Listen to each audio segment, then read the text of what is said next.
All right, let's do this like Broody. Okay. It's really happening. It's really happening. Okay, okay. Am I really back? I know it's bittersweet. So much has changed. Okay, we're not gonna get into all that. You guys know why we're here. You know what we're here to discuss. There's been a number of things to discuss. How could I not come to discuss? Okay, y'all know how this podcast goes. It is hashtag JTFIO or just trying to figure it out. And it is where we just try to figure out all the things. I'm your host, Camerae. Um, yeah. Yeah. Okay. I know the love is there. I know that we miss each other, but we're actually here to discuss something pretty doggone serious. I'm actually going to turn myself down cuz it's a lot to hear myself. Okay, with the things popping up on the screen. All right. There's been a few things in the news, right, that I have been wanting to discuss and growing up in the church, we always heard about the threes. We heard about the Father, the Son, and the Holy Ghost. We heard about the Holy Trinity, right? In this case, it was like I kept feeling like, okay, I'm ready to get back in there. I'm ready to get back to the content.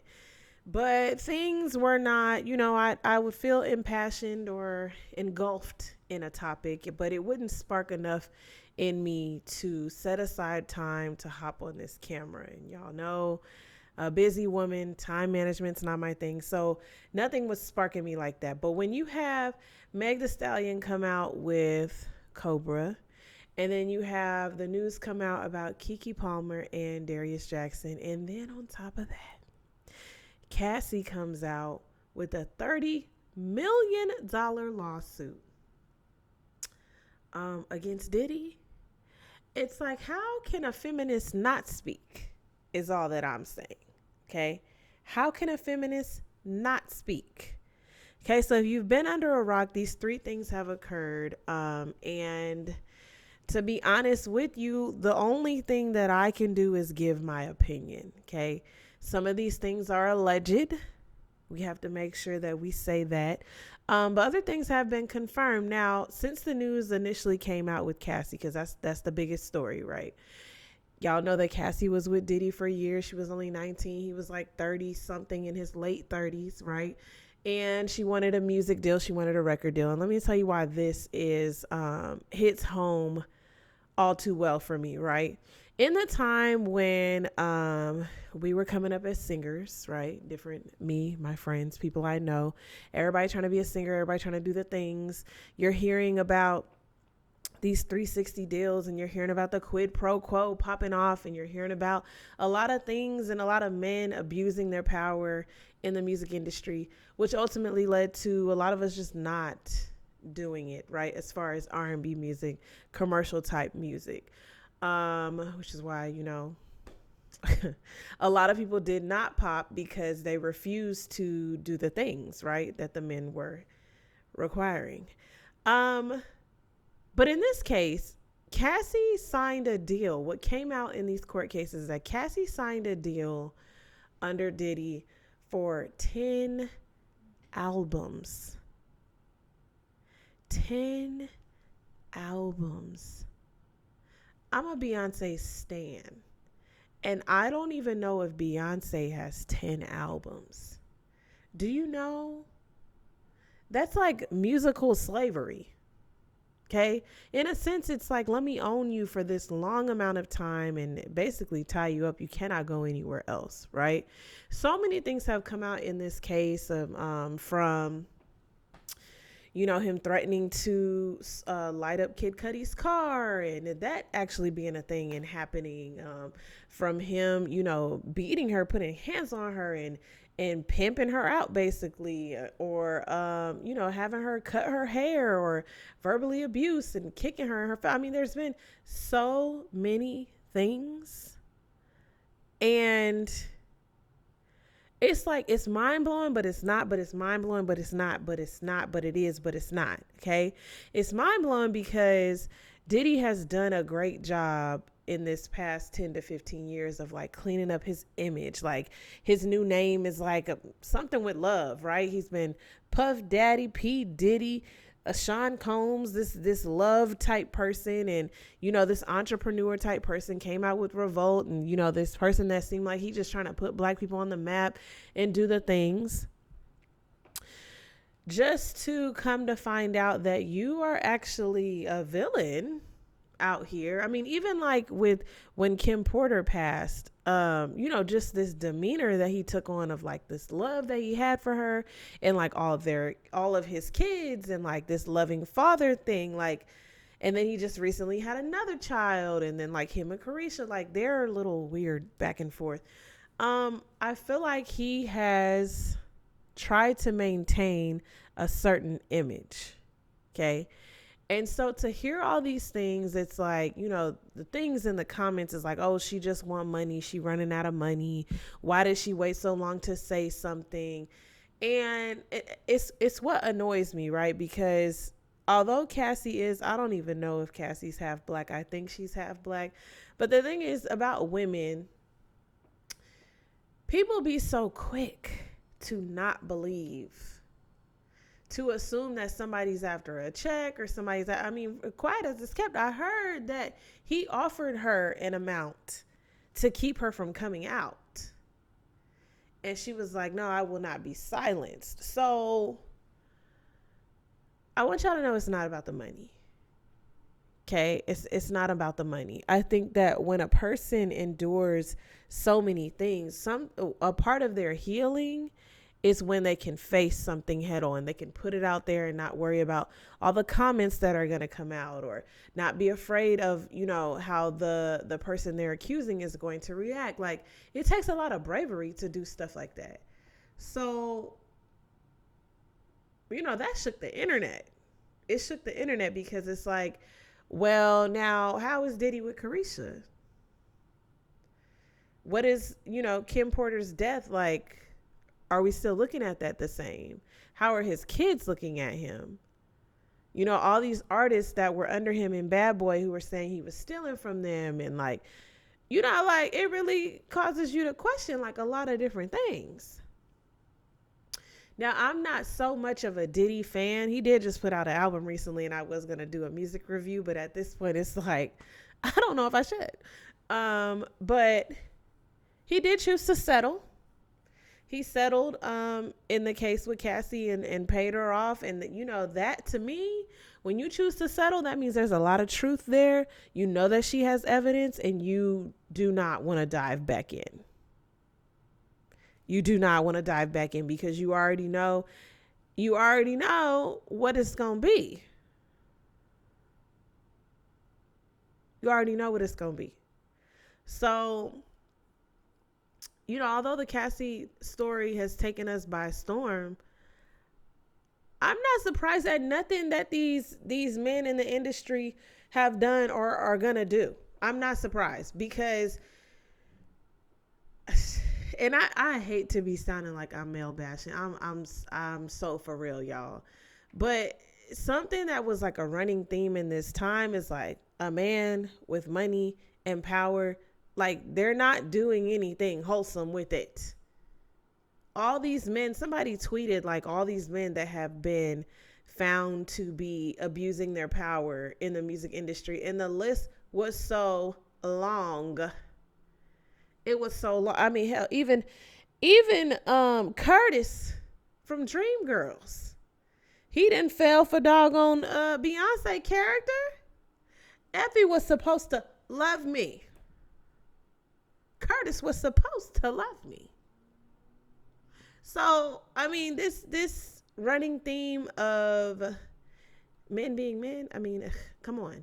Now, I will say that the stigma of like, men not being nothing, that's leaving. There's a lot of men out here doing what they need to do. I've met a couple. Good on you. Good job. Good job. But for the rest of these,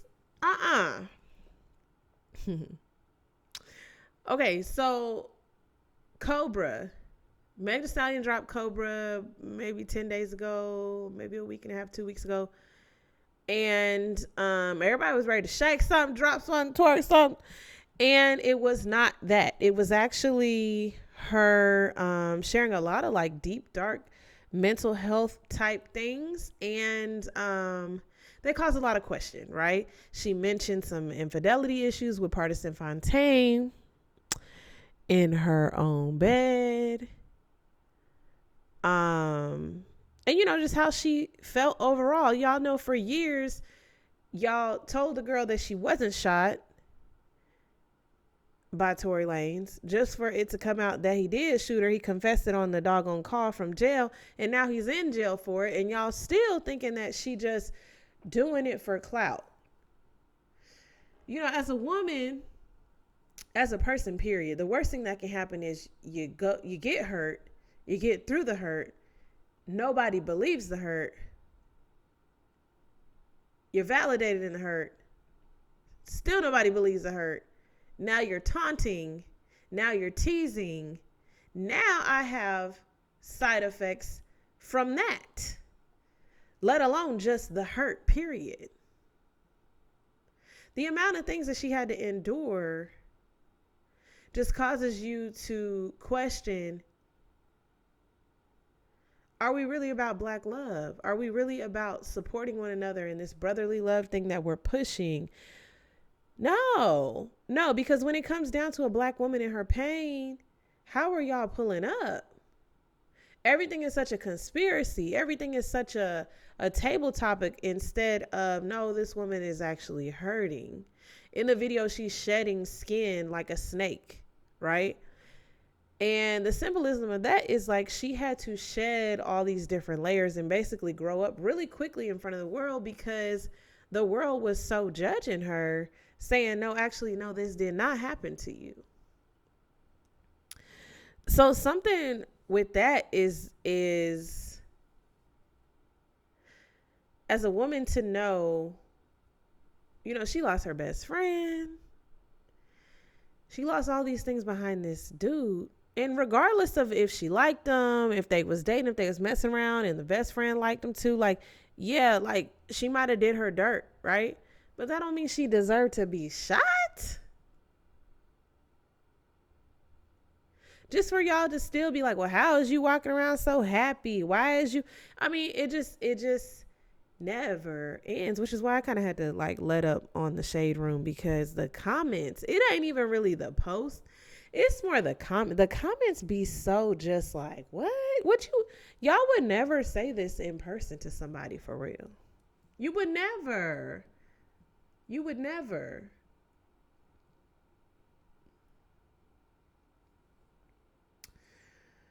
Yeah, just to top it off with the Keke Palmer and Darius Jackson story. Now, Keke's mom, she did not have to read that man like that. Okay, she said a lot of problematic things, and y'all know I am equality driven around here. Not homophobic. Definitely don't have a problem with, you know, toxic masculinity or hyper femininity. Like we're good over here. So mom said a lot of things that I don't agree with. At the same time, she is a mom going into mama bear mode because you're putting hands on my child, and I don't like that. Okay. The thing about Keke is outwardly, she's such a bold, vivacious, like loud, energetic personality. And everybody's like, I can't believe she letting this man put hands on her. Pretty much a nobody, right? But see, the thing is, she talked a lot about, I've watched a few interviews with her where she's like describing their relationship.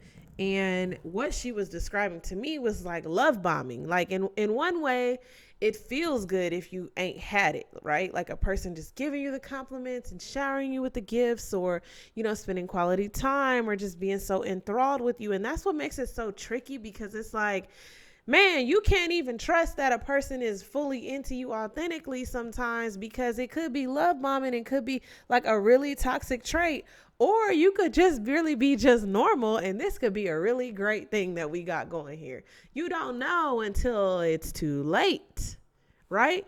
I'm wondering if there were red flags that Keke observed where she was just like, oh, I'm just going to ignore this because this is going really well, right?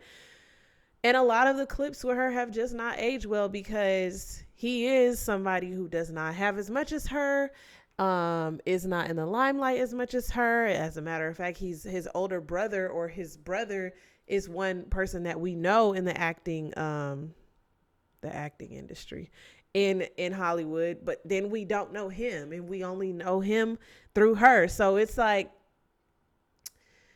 I always wonder, like, as a celebrity or even like a woman who makes more, like, the man has to be like so secure, in his relationship and what he has to offer. And if he's not, like, good luck, Chuck, because it's not going to work to me. Even if you're secure, at some point, someone's going to make you feel insecure if you are wavering even a little bit. So I feel like with him, I don't know, based on how that mama was talking to him, I don't know if she spoke to him like that on a regular, because it was very condescending. And Keke was kind of letting it go down, and, he wanted to see his son. Like, it sounds like a lot. And I think the part that I connect with the most is, I'm 34 now. I know, happy belated birthday. I'm 34 now, and I am trying to, like, navigate if I want kids and why I don't want kids, or what is it that has had me apprehensive. And, when I see these women, and granted, these are celebrities, not people down the street, but when I see these women find a man and, love all these things about them and take their time to get to know each other and go out on dates and, have their own money and be independent and, like, do all the things, and then fall for the man, and then get pregnant by the man, and then had a man's child, and then the man acts crazy. I don't be feeling like a after school special of, yes, please have children. Like, it don't be feeling like that. Be feeling like, actually stay far, far away. Actually. Now, I did mention, I mentioned this a couple days ago to someone, and he was like, like, I would never do that. Like, I would never leave my person, and I would, stay with my person. It was just like, yeah, but I mean, that's what y'all all be saying. And it's not like my little pupitos here, my dogs. Okay. It's not like that. This is a whole entire being. And even you're working late and you're missing a little league game affects this person. So I feel for Keke, because she's going to have to deal with him forever, regardless of, the domestic abuse and like all of the things. That's still that child's dad. So technically he's not going anywhere. Even if he goes to jail, even if, like, she got the restraining order, like, but he's still the dad. So it just makes me nervous, because I'm like, Cassie was this young girl with a dream. And I'm sure, like, at that point in time, I'm telling y'all, like, it was really like you want it, you got to get out here and do what needs to be done to get it. And in one way, I thank God, because I was so in my head as a singer back then. I still kind of am, but I mean, it's kind of settled down. But I was so in my head as a singer back then. I don't think I could sell myself in that way. But it's definitely out there, right? On the other hand, I'm like, man, I mean, someone as powerful and boisterous and vivacious and woke as Keke Palmer ended up dealing with domestic abuse from a man that honestly, like, I would have never put her with. Now, we all like to, maintain that we're real, and, my man don't have to have the same status as me and provide the same as me. And I get it, that because, I've been that. Okay. But I think it's not really about like the actual physical ducats. It's more about the mentality. Like, if you are making this much, if you are doing this much, if you have this much credential, your mind doesn't travel to a certain space that it would if you didn't have that, if you weren't making that. I hope that makes sense. I feel like within the realm of certain ways of thinking, we just don't even go there when we're not in that pool or in that class. Okay. So yeah, at 34 years old, I am like, yeah, no, if you don't have this on the list, this is the bare minimum. The goalpost has changed. The line has moved. Whereas before it was like, hey, the bar's in hell. Like, literally, just watch behind your ears. Just tell the truth. Just be taller than me. Right? Now it's like, no, actually, we got to have like a little bit of decorum because I've worked hard to get where I am. So there's no way that you're going to pull up and you ain't worked hard for much. So that means you're going to take all that I got going on. Right? I don't know when that changed for me. I would like for someone to prove that wrong, but it don't be getting proven wrong. It ends up being exactly what I say it is, right? So I mean, the overarching thing is this, y'all. Like, as Black women and as women, period. When we're navigating these relationships and we're seeing these red flags, I want us to be able to see them a lot sooner and not think that something we got is going to somehow take care of this or make it better or change it, right? I think that some of that is natural, and I think that some of it may be inevitable, right? Like, if I'm a person who takes vitamins every day, then I get with someone who maybe wasn't considering vitamins. Then I get them on the wave and they're like, oh yeah, like I actually really enjoy this. I actually could see myself doing this. And they start doing it. That's one thing. But assuming that a person who tells you, well, man, like the girl was talking too much. So yeah, like I could see why he popped her upside her head. And then you thinking that, oh, he's just talking, he would never do that with me, it's kind of asinine. It's kind of asinine. And honestly, things are not as blatant all the time. And a lot of times they're way more subtle. But I want us to acknowledge red flags because, see, the thing with Megan is Partisan Fontaine outwardly to us was a god, honey. He was attractive. He was sensible. He was fun. He was doing all the things. So, he came out saying like, oh, I never cheated on her. Like, she's saying all these different things. I didn't even do them. I don't know anything to be true because I wasn't in a relationship.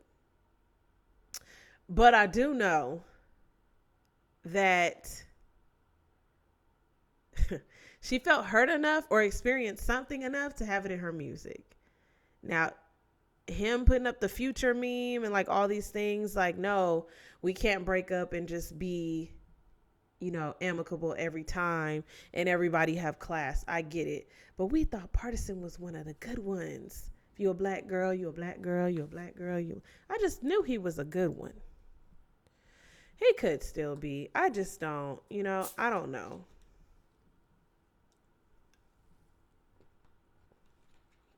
I don't know, y'all. But I definitely wanted to come on here and discuss the whole thing with Diddy and Cassie, Keke Palmer and Darius Jackson, Megan Thee Stallion and Cobra. Just overall, like, this overarching theme of just raggedy men. I just can't. I just can't. Um, we really got to do better. Okay. And I say we because I work with the youth. And a lot of these notions and ways of thinking, it is not that far removed like you guys think. I mean, I work with 10-year-old, 11, 12-year-old, even on up to 14, even on up to 16, 17. I mean, they not my kids, but I interact with them. And a lot of them think the same exact way as Future. A lot of them see nothing wrong. A lot of them are truly on the wrong side of things. And instead of sounding like a nagging woman trying to get the youth to understand an old lady in my way of thinking, I prefer to try to understand why they think this way and try to figure out who can speak to them in this regard to get them to understand this is wrong. It is wrong. So yeah, I want to know your thoughts, y'all. Definitely heading back to Twitter to discuss some of the things and slowly getting back into the media world. If you don't know, or if you wonder what I've been up to, I'm still in Houston, moved to an area closer to where I work as a dean of students now. Let's see what else. Officially divorced. I should have said that first, huh? Officially divorced. Still amicable. We still cool. We still rocking. Still got my dogs. Earning or seeking a second bachelor's in media communications, this time from LA Film School. So that's pretty cool.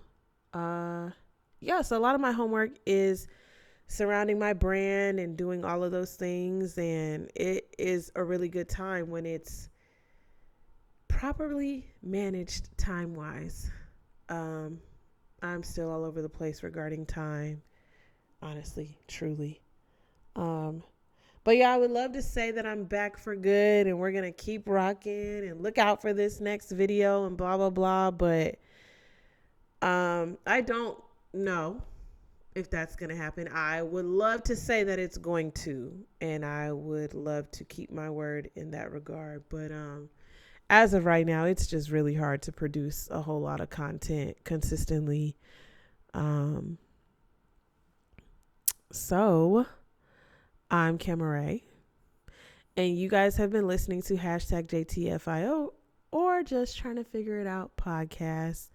This podcast is available in video form on YouTube at Camerae Music TV, or you can find just the audio version of the podcast on Spotify. This felt good. This felt right. I actually don't want to leave, but I believe we've talked this topic through. But I miss y'all, and maybe I'll be back sooner than we think.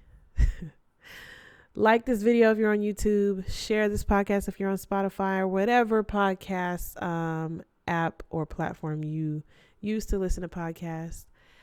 And I'll see you guys in or on the next episode. Bye.